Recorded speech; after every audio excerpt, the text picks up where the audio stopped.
Hey guys, welcome to my newest video for today. Today's video is going to be my end of January 2012 movie reviews. So this will cover everything from the past couple of weeks that I've watched, and then at the end of next month I'll just do an overall movies that I've watched, like for the month of February. So anyway, I've got actually quite a few here to talk about, so I'll just get straight into it. And first up, I watched Galaxy Quest. Because it's the first time I've actually seen this on Blu-ray. I have seen this movie quite a few times and it never gets old. I just love it a lot.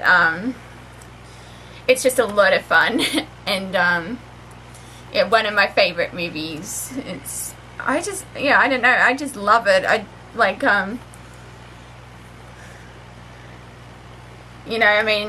aside from the cast, like you've got Sigourney Weaver, Tim Allen, Alan Rickman, who I just love in this, and you have Sam Rockwell, who's another one, so I really do like his character, but yeah, it's just, well, I think most people know what this is about, but basically, Galaxy Quest, it's a, like a TV show that was on, I think it's like the 80s, and then it was cancelled, and then the stars of the show make their living like by appearing at conventions and events, because none of them like actually went anywhere after the show. And then you have these group of aliens who actually think the show is real, like what do they call it, historical documents, that they're actually these heroes of this cruise starship, and yeah, it's basically a lot of insane fun and I just love it. It's yeah, it's just hilarious, and one of my favourite lines is when they're going to deactivate the actual like the bomb, when they're got to stop the ship from exploding, and she's like, they're going through like the chompers, and then because she's like spends the time, like Sigourney Weaver's character Gwen, she's there like going on and on about how there's like no purpose for this, it shouldn't be there, what, and then it's like once they get through it, she's like, whoever wrote this episode should die. Yeah, it's just awesome, and it also looks really good on Blu-ray as well, because I previously had the DVD, so, but that's Galaxy Quest. And then I watched The Fast and the Furious. This is the first one, because I'd never actually seen any of these until I decided to watch it, and I had a lot of fun with this. You know, I mean, the acting wasn't all that great, but it was like, it's a good, like, fun action movie. You know, you don't take it too seriously, you just, like, put it on and enjoy it. And I do want to actually continue with this series. I do have Too Fast, Too Furious, but I'll have to get the other few as well. But, yeah, I just really enjoyed this one, so it's Fast and the Furious. Oh, and basically, also this one, again, I think most people know what this was about, but it's basically an undercover, I think he's like a rookie cop, and he ends up getting involved with this street racing like gang, and it's basically all the twists and turns with that. So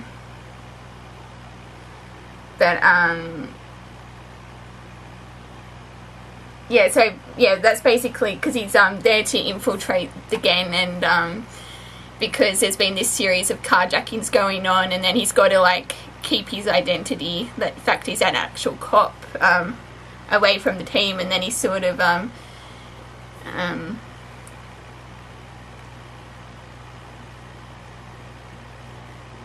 yeah, it's basically all I can really say, but it's just a lot of fun. I really did enjoy this, so Fast and the Furious. And then I was in a Disney mood, so I finally watched Snow White. It has been years since I've actually seen this. I actually think the last time I saw this was like when I was 6. I don't think I've seen it since then. But this was also the very first Blu-ray that I ever got. I got this for Christmas a few years back, and it looks really good on Blu-ray as well. I'd actually forgotten most of this. Like, I remembered the songs like Hi Ho, you know, It's Off to Work We Go, and but yeah, it's not my favourite of the Disneys, but it's still pretty good. And I think this was the first actual like Disney classic that well, it's, what is it? It's the first full-length animated. So but yeah, I did actually like it. Like, even though, like as I said, it's been a few years since I've seen it, but Snow White. And then we have the Broadway Melody of 1940 with Fred Astaire and Eleanor Powell. It's classic Fred Astaire, really. Basically, what this is about, he's with a he's in a dance act, and they're like trying to make it big, and then one day, like a cut, I guess you'd say, I think they like he's a producer of the he actually spots their act, and he wants to hire Fred Astaire's character to be the like play opposite the leading lady, and like in the new Broadway show, and he's it's actually his partner who gets who goes along, and then he gets called up because they think he's actually the guy the other producer recommended. And so it's all like basically insanity ensues with this, because he's trying to be supportive of his partner, and then he's also like falls in love with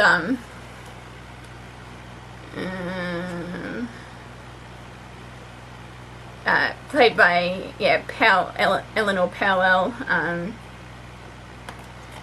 So yeah, it's just like a mix and that, and then because at the same time the other partner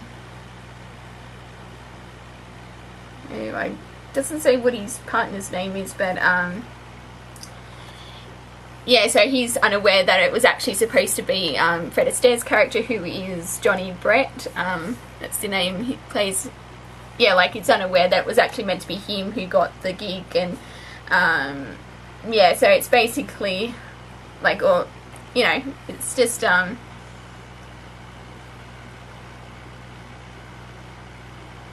I just really liked it. It's like, you know, classic, and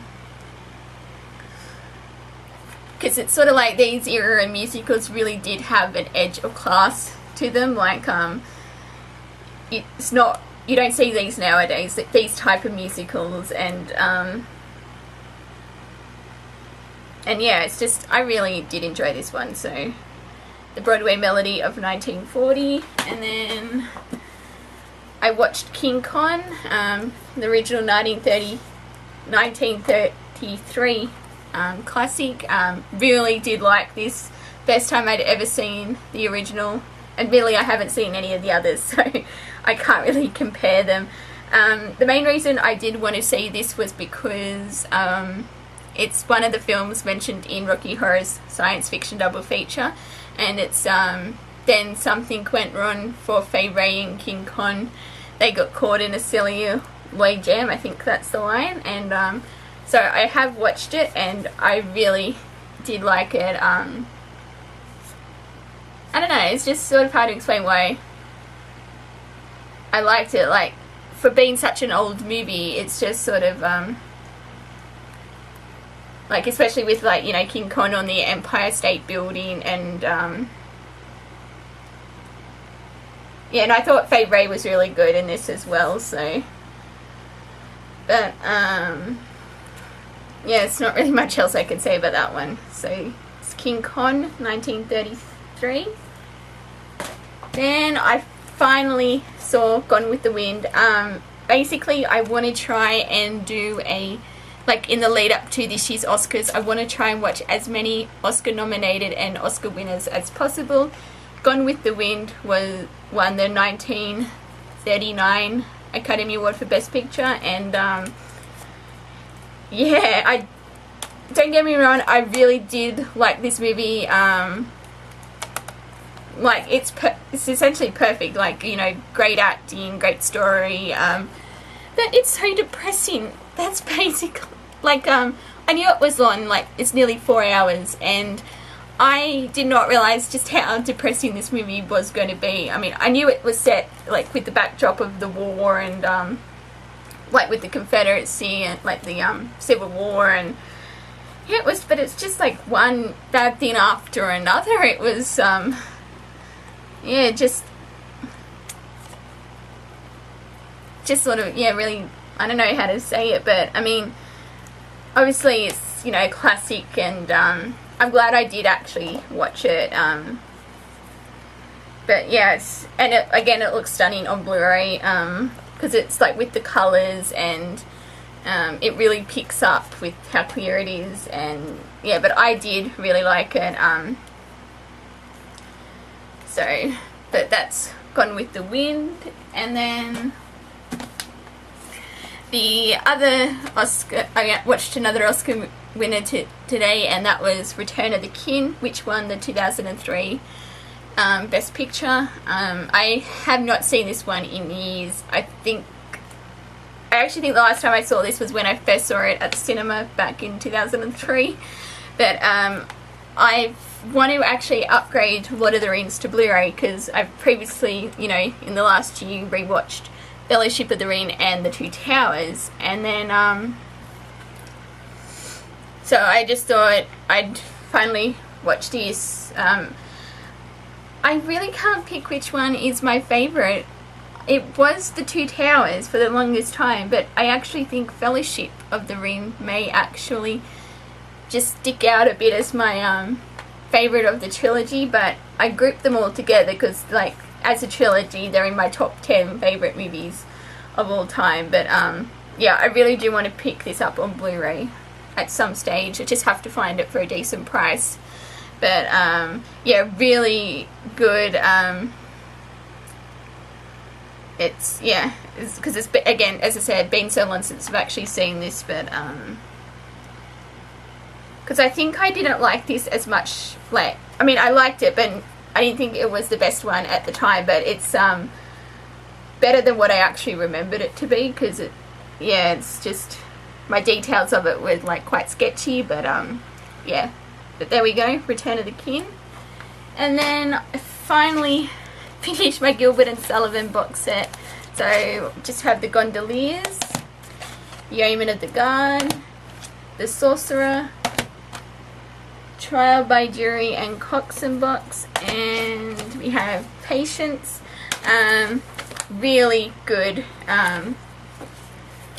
because these ones, so aside from Trial by Jury, which I've seen the Opera Australia's production of with Anthony Warlow, I had not seen any of the other ones, and you know what, I liked them all.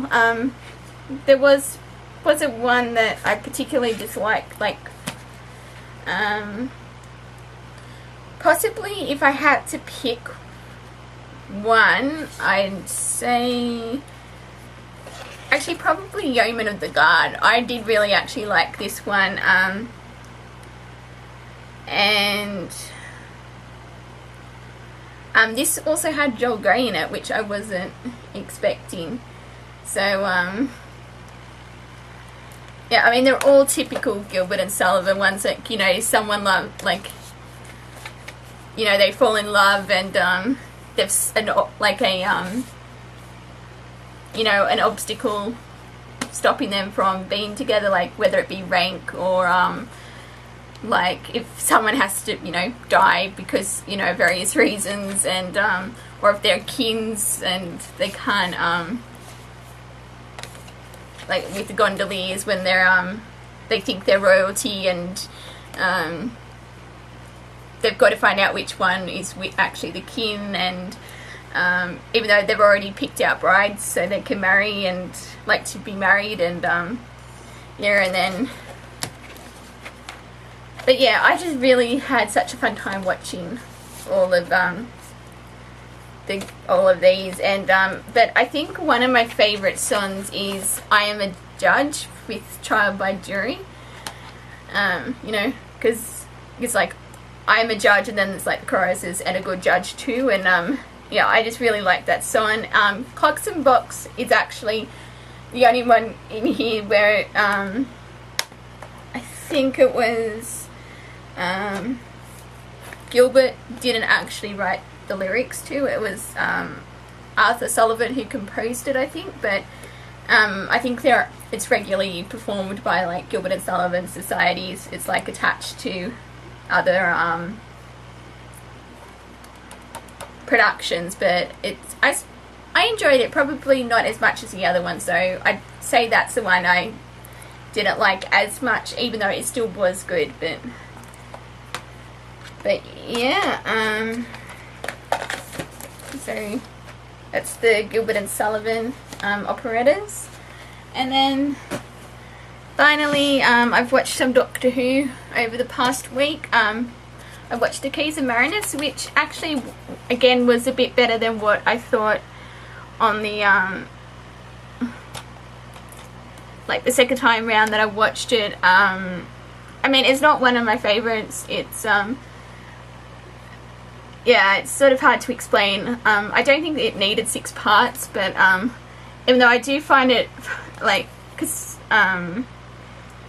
there's a couple of episodes in here where William Hartnell as a doctor, like the doctor wasn't in them, and because I think it was quite common throughout his reign as the first Doctor that William Hartnell often went on holiday, so that's why there's like episodes where he's not actually in them, but you know, it's okay. It's, yeah, but as I said, not the best one. And then we have the Aztecs, which I actually do like. It's like, even though it wouldn't be the first, I think it's like the first proper surviving historical we can actually, like, it's got the footage and that, because I think Marco Polo's would be counted as the first, like, actual historical. And I do like this because it's sort of like, you know, you've got the first, you know, you're in history, like, in history, and, you know, you have the opportunity to save, like, to change things, but, you know, you can't. And I do like that it's Barbara who's trying to actually, you know, she wants to change with the Aztecs, like, you know, because their civilization died out, and because, you know, I think, like, because she's a history teacher, like, and she said the Aztecs was a speciality. She knows, like, obviously about the culture, and she wants to try and save it. But yeah, and I do like the relationship, again, with the relationship with Barbara and the Doctor, because the Doctor doesn't want her to interfere and she wants to, and then at the same time, you know, there's consequences for, you know, it doesn't all go to plan. But yeah, it's quite a good little story, this one. So it's the Aztecs, and then the Dalek Invasion of Earth, which is probably one of my favourite First Doctor stories, because you have also in this one the first goodbye to a companion, because the Doctor says goodbye to his granddaughter Susan, and that speech at the end, it's like, yeah, it's sort of, it's really well done, that speech right at the end, I think. And then, but then throughout the story, and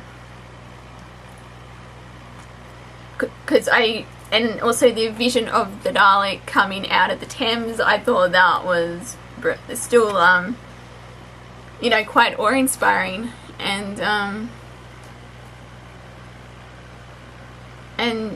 yeah, it's just sort of, you know, interesting.